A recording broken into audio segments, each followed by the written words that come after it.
ke tiel malu ba madu ben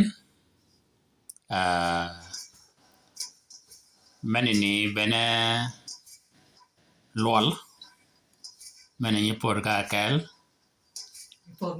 e pon ni o men bene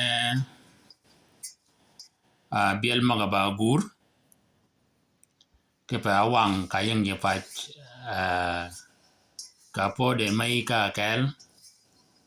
ni bere yu chwal o ka bere awach tich ke do ya balwang ko puod o kumbin ka chwal o tin ka bi chong ko wa ne ke tiel gon de gi ni vaganan de gin da ko kare ngi ma ka ne ba ken ke dier nen ke ne we yanga pod mene chwala America o ba dier ke no de woda u kop ken we yanga pode ke fa gi cham pode ene chamwan ke kal golwon ke fa wo chi be wa chol wo ri chol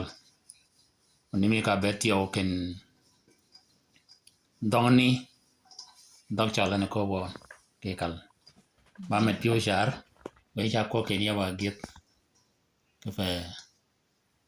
wan jok cha ko ke ne ngana pio jok med kien e med pio mene ni nyo de jok kare da mena me ge yen iba mar voltanga pere tek char iba mar tio to yo mo yo ken gi cham pode tio mari mo wenga e pod ma pat pa bene gi cham med pio ke ya bene gi cham yuom o akel ba gi cham chalo mo bang wan ni ke ya ayod ki ya na ya pod ya kwan ya jai upun ba gi cham pode ngo ba gi cham per ge tek ni me ga be bere o ba chol per ge tek doge per ge tek gi cham ge tio per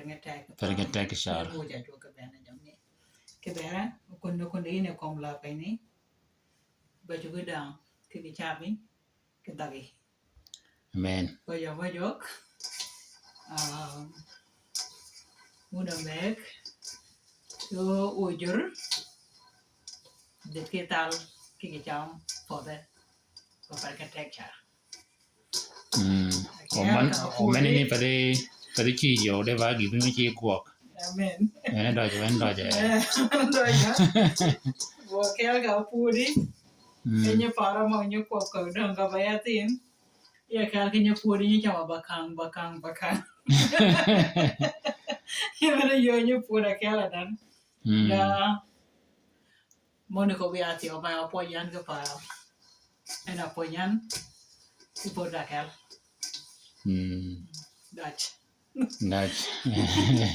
uba mat iba mar iba mar tio da